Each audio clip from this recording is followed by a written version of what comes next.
After I got off air Friday, Saturday morning, I found out early Saturday morning that Friday, a legend in this community, Mr. Jim Tucker, had passed away. And if you don't know who Jim Tucker is, I'm going to give all of you a brief overview of who he is, and we're going to send him off in a typical down-the-rabbit-hole fashion, the way we do things here. So we'll be giving Jim a proper send-off tonight. So for those of you who don't know who Jim Tucker was a legend, ladies and gentlemen. That man was a persistent thorn in the side of these scumbags that are very high up, the powers that shouldn't be. Not maybe the very, very people at the top of the pyramid, because I've always said, and I know other researchers agree with me, that the people that are at the very, very tippy top, we don't even know their names yet, but people very, very close to the top. He has been a royal pain in their side since 1975. Ladies and gentlemen, do you know that's 38 years the man chased after the Bilderberg scumbags? 38 years. Talk about Semper Fi. Always faithful. That guy was always faithful to his cause. And Tucker was quite a colorful character. I never had the pleasure of meeting him myself. I never had a chance to go to the Bilderberg protests myself. But I know plenty of people that have had a chance to interview him and meet him. And he was definitely a character in his own right. So the independent media has lost a great warrior this past Friday. He passed away on the 26th. And if I had known Friday night, I would have said something, but I didn't find out until Saturday morning. So, and of course, I'm not on air till today, till Monday. So, first thing I wanted to do was touch on it because I'm not all upset and gonna lose sleep over it or anything like that. It's a part of life. I understand it.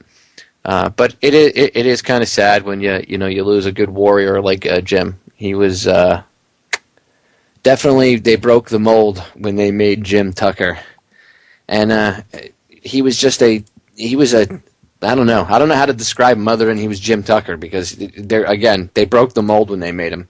I'm going to read you a little bit from American Free Press from their little memoriam to Jim.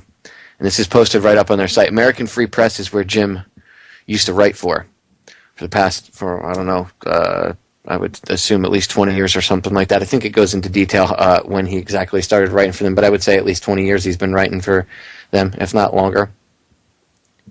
James P. Tucker, Jr., December 31st, 1934, April 26th, 2013.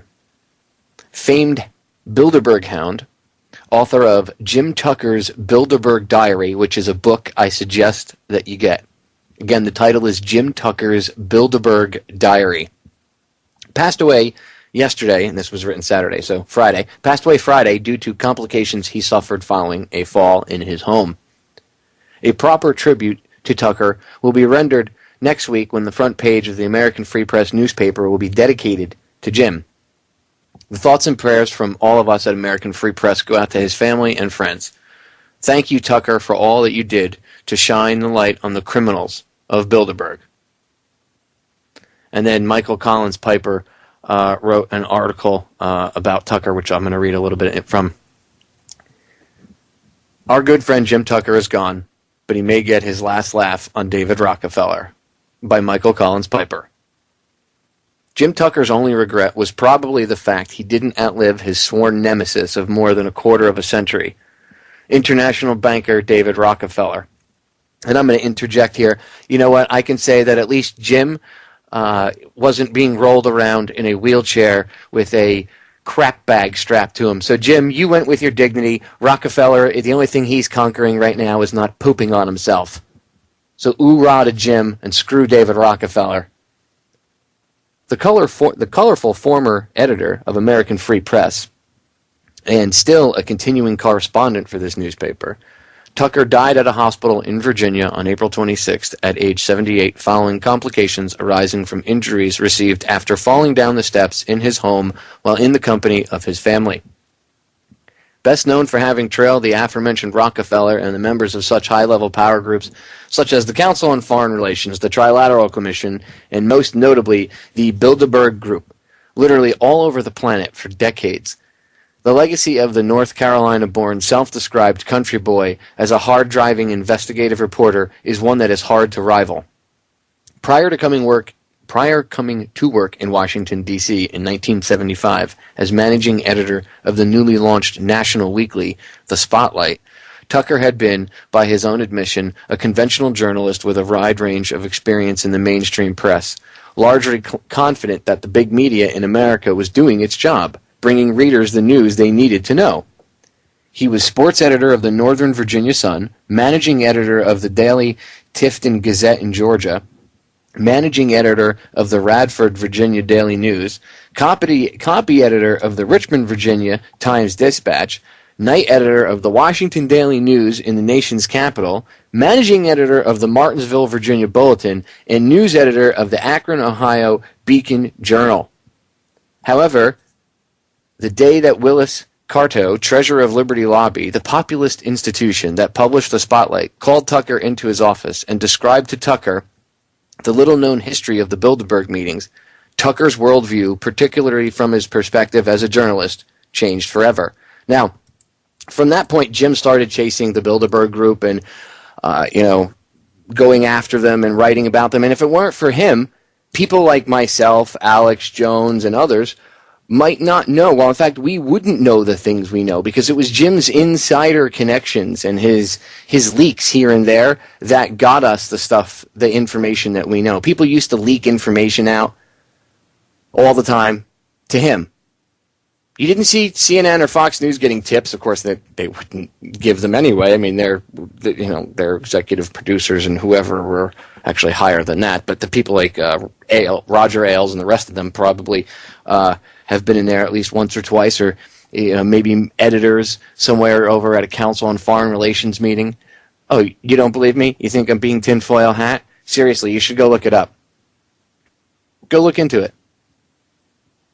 Rockefeller's even quoted as saying there's a reason pretty much why the reason why nobody knows about this stuff and we've gotten as far as we have, and I'm paraphrasing here. You can go look up the David Rockefeller quote, but he thanks the editors of like Time and Newsweek and a bunch of other publications and says if it weren't for them not reporting on what they hear at the meetings, then people would have long ago known about what was going on and they would have put a stop to it. But they've been able to get so far because of the gatekeeping shills, as it were, the scum.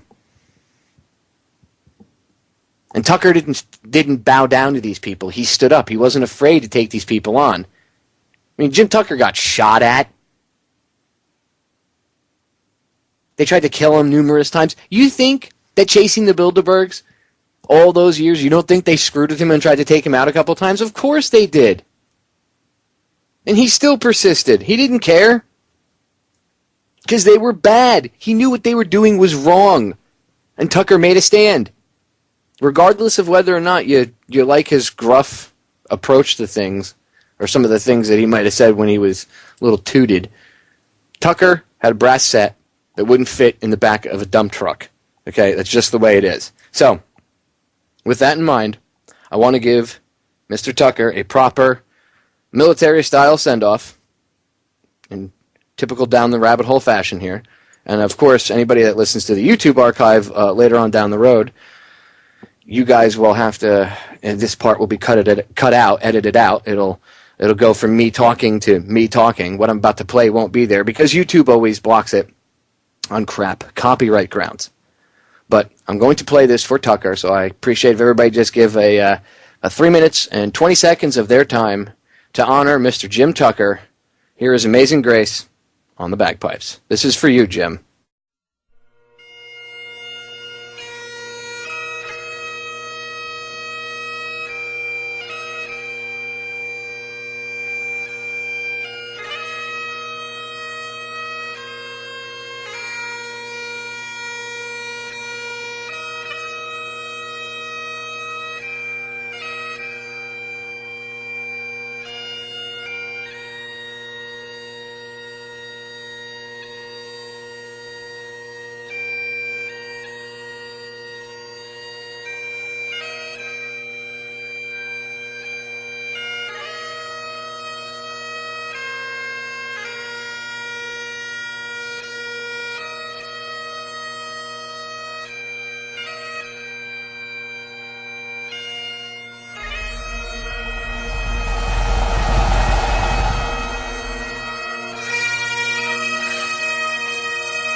Jim Tucker, a true hero and a true warrior for truth and freedom.